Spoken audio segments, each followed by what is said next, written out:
আসসালামু আলাইকুম ফ্ৰেণ্ডছ, আজিৰ ভিডিঅ'টো খুবেই দৰকাৰী। কাৰণ এই ভিডিঅ'টোত মই কালি আমাৰ ঈদৰ নামাজ আছে, ঈদৰ নামাজৰ দিনাখন ৰাতিপুৱাৰ পৰা কোনখিনি কাম আমি কৰিব লাগে সেইখিনি এইটো ভিডিঅ'ত তুলি ধৰিম ইনশাল্লাহ। আমি ফাৰ্ষ্টত টোপনিৰ পৰা উঠাৰ পিছত ফজৰ নামাজ মছজিদত যাই পঢ়িবলৈ ট্ৰাই কৰিম।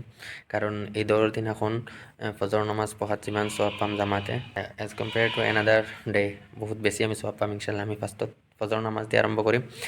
তাৰপিছত ইনশাল্লাহ আমি আমাৰ ঈদৰ নামাজৰ যোনটো টাইম আছে তাৰ হিচাপত আমি ইনশাল্লাহ ফাৰ্ষ্টত গা ধুম, মানে গোসল কৰাটো হৈছে সুন্নত।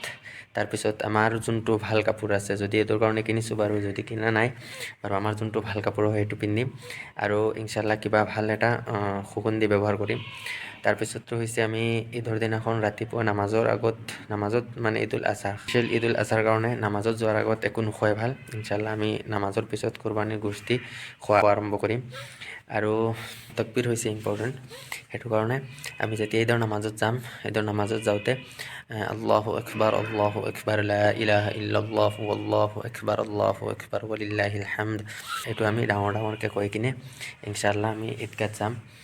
আৰু ঈদগাত যাওঁতে যোনটো ৰাস্তাত যাম, যদি পাৰোঁ তেনেহ'লে আমি নেক্সট বেলেগ ৰাস্তা দি উভতি আহিম ঘৰত ইনশাল্লাহ।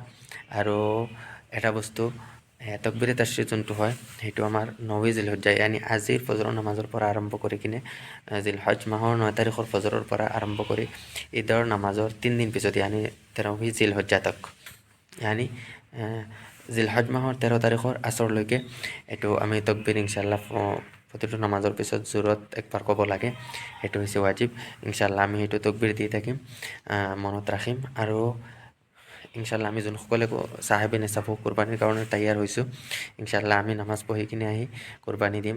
আৰু আমি যাতে পাহৰি নাযাওঁ, ঈদৰ যোনটো ৰাতি হয়, আগত যোনটো আজি দিন গৈ ৰাতি হ'ব, ঈদৰ ৰাতি, সেইটো কিন্তু বহুত ফজিলতৰ ৰাতি হয়। সেইটো কাৰণে আমি এইটো ৰাতি আমি ঈদৰ কাৰণে ইনশাল্লাহ আমিতো পূৰ্তি বনামেই, তথাপিও ইনশাল্লাহ আমি অলপ ইবাদত কৰিবলৈ, যাৰ যোনটো কমফৰ্টেবল ইবাদত সেইটো কৰিবলৈ ইনশাল্লাহ ট্ৰাই কৰিম।